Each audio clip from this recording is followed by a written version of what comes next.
Did you have any interesting or thought-provoking incidents with the locals? Hi, my name is Ivana and I've been living in Bangalore now for 4 years. In this video, I'm going to be answering questions about my life in India, life in Bangalore, some of my personal life questions, questions about travel, questions about Bollywood. So without further ado, let's just get into it. Did you have any interesting or thought-provoking incidents with the locals? So many, man. But the things that really come to mind with me are actually the small gestures that people do on a daily basis. So for instance, when I was in Gujarat, Law Garden Market, I was there quite early, so the market was just opening. I had learned about the concept of boni, which is the first money that you get from a customer when you open up for sales on a day. To see so many people responding so positively to their boni, I love that respect for money. I love that respect for business. I love that respect for your customers. I feel sometimes in the West, it's completely lost in translation how much, the first transaction of the day can just mean if you value it enough and not just regard it as any other transaction. Then there are also certain types of really small things. I think I have a clip of it, which I haven't shared online yet. An autowala, we were driving in the rain and he saw a guy next to the road who was stranded with his motorbike. I guess he ran out of petrol or something, and he just stopped, offered to push him until the nearest gas station. That's how we went. And there's so many of those kind of small things in Indian daily life that teach me really humbleness and gratitude on a daily basis. It's really wonderful living here and getting to experience that. What is the one thing you would change and redo again in India? My time in Ladakh. I was there when I had just left the Netherlands. I was super heartbroken. I barely had any, I didn't have reception on my phone because that does not exist in Ladakh. But in that time, I really needed my brother and my friends and my family. So I would go back to Ladakh because it's a stunning place, but you just need to be in the right mindset to experience that. So yeah, my time in Ladakh. What is one of your favorite places to shop in India and why? I love this question. One of my favorite places to shop in India is actually online. I love Amazon for everything from jewelry to clothes to sandals to food, whatever it is. Amazon India is just freaking amazing. Then I love Myntra for clothes shopping. I just recently bought my new sneakers from there. I haven't done one of these sit-down videos in quite a long time, so pardon me. Then I also actually really like House of India or India for all my ethnics. They have just amazing quality, amazing prices, and I really love their delivery and return system,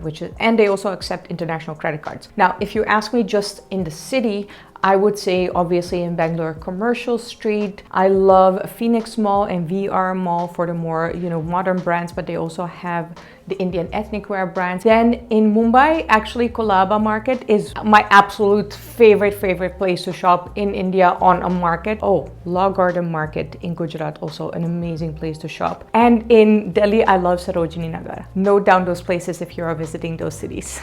How did you choose to stay in India and what really binds you here that you seem more happier here in India than in your motherland? I have a whole video about that, actually multiple videos, why I love India, but also why I specifically chose India out of all the other countries in the world. I've linked all those videos down in the description below because I have like whole videos dedicated to that topic. So I'm not going to touch upon that in this video. If you're moving to Bangalore for the first time, what are some must-brings from home? So I have one, which is very important. A beautiful mug. Hear me out. I know it sounds strange. The thing is, here in India, I don't know why, but beautiful mugs are actually quite expensive. They will cost you anywhere from 400 up to 600 rupees. I mean, this one was 250 rupees from Tata Cha. But in general, the mugs are not pretty if they're cheaper. So don't come at me with your 50 rupees mugs. They're not pretty.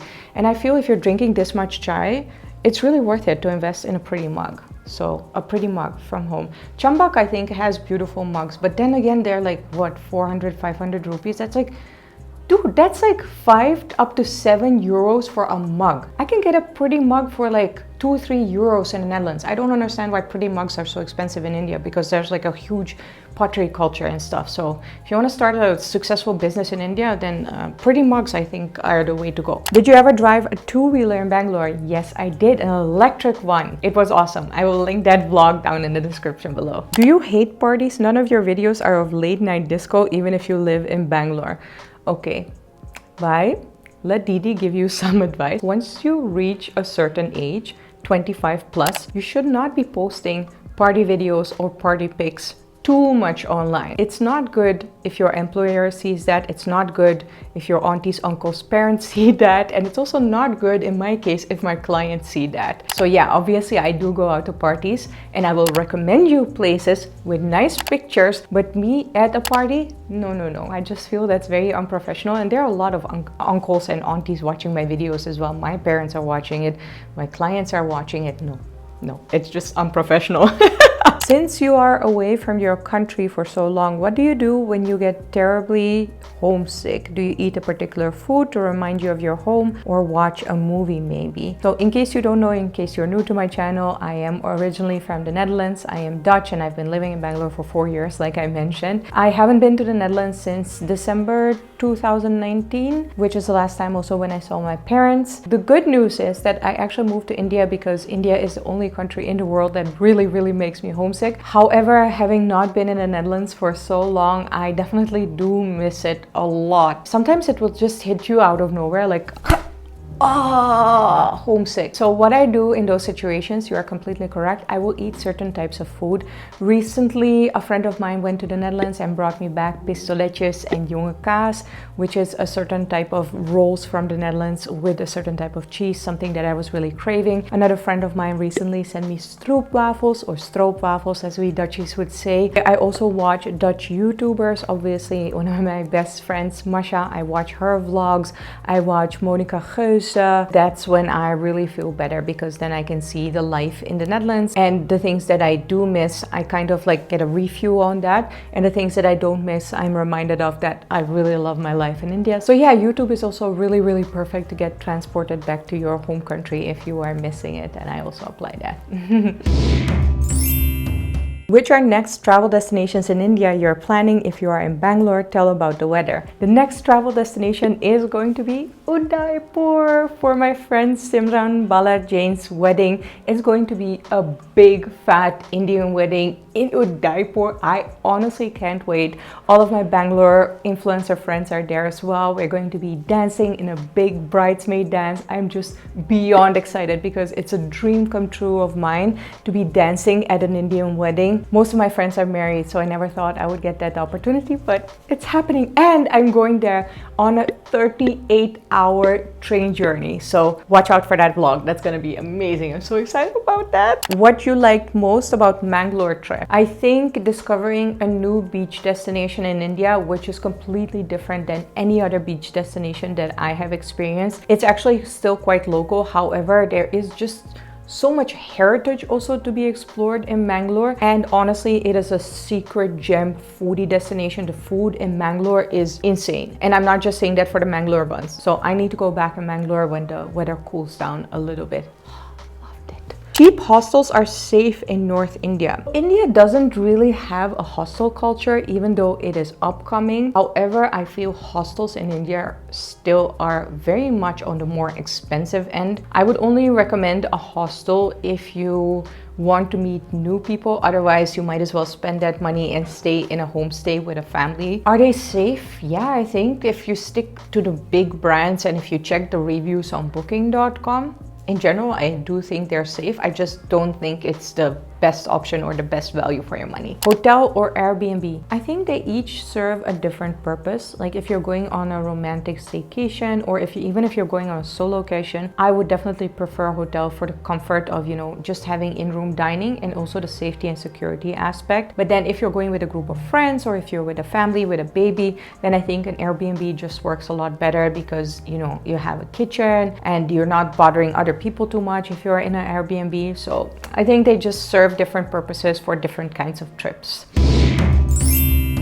Hey, love your food vlogs. Well, thank you. Been watching them these days. Are you into spirituality? Kindly let us know about routine involving spirituality if you follow any. This is a question that I do get asked a lot. However, I don't speak a lot about it because I feel spirituality is such a personal journey. For me, it means that I've been meditating for more than, almost going on 7 years actually, on a daily basis for more than an hour. I am a yogi in that sense. I do yoga on a weekly basis. I don't do it every day anymore because that's just too time consuming. Then every Saturday I have a reading date with myself, which I will spend a lot on reframing my mindset and reading about, positive affirmations, but also, for instance, autobiography of a yogi or those kind of things. And I think that's my spirituality journey in a nutshell, or the things that I do for my spirituality. An important life lesson from your life. I actually wrote a whole newsletter about this. It was about how my first love denied me to study abroad. He was very fearful of that, and I gave up on that dream in order to save that relationship. In the end, we broke up and I didn't get to study abroad. So in my second relationship with my second love, when it was time for me to take a decision if I would move to India or not, because he didn't want to come with me, it was not easy for me to take that decision, but I did take that life lesson into account. Don't give up your dreams for other people, not just romantic relationships, but also not for your parents, for your brothers and sisters, because at the end of the day, you're going to be the person who's going to have to live with that regret, and you don't want that. In case you're not yet subscribed to my newsletter, it's a little bit difficult to put that link here on YouTube, but I'll try to put it in the comments and pin that comment.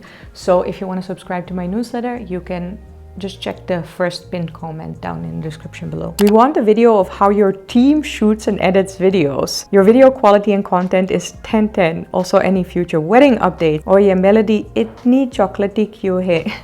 I actually understood that. Well, thank you. I love the fact that you think that I have a team, but honestly, 80% of my videos is just produced by myself. Whenever I do go to like large assignments or like certain important projects, I definitely do take my photographer, videographer, and Neha with me. I've been doing this for 7 years and I've been traveling solo a lot, hence why I also really learned to shoot videos of myself and to edit myself, because there was just no time to bring other people with me. So yeah, anyways, thank you. I would like to have more of a team in the future, but that's topic for a whole different video. Future wedding updates, who knows? Who knows what 2022 will bring for all of us. Which your favorite crush in Bollywood? I have to admit, I don't necessarily like the actors in real life, because I am a type of person who is really attracted to a personality. Of course, I can find somebody attractive based on their looks, but personality will always hands down win it for me in terms of attraction. So I like different actors in different roles. For instance, I really had a crush on Shahid Kapoor in Jab We Met, the quiet guy. Also, I really had a crush on Ranveer Singh in Ram Leela. That holy scene, ladies, come on, that was just woo! And then I also really liked Bahubali, especially in the first movie, in the forest scene. Okay, that's it for my Bollywood crushes. I'm discovering Hindi films, but I'm afraid my taste is very limited. Any recommendations? Yes, I do. I'm not sure what your taste is, but I'm just gonna recommend my favorite movies. So whoever wants to dip into Bollywood/Hindi movies, this is the list that I would recommend. First of all, Devdas, my favorite movie of all times. Be prepared to cry like a baby at the end though, and that's all I'm gonna say about it. Then Ram Leela, I really love that movie. Then of course, Joda Akbar, also a historical drama. Recently, I really loved Gangubai. Anything Sanjay Leela Bansali basically is just absolutely amazing. On the more modern side, I really love Zindagi Na Milegi Dobara.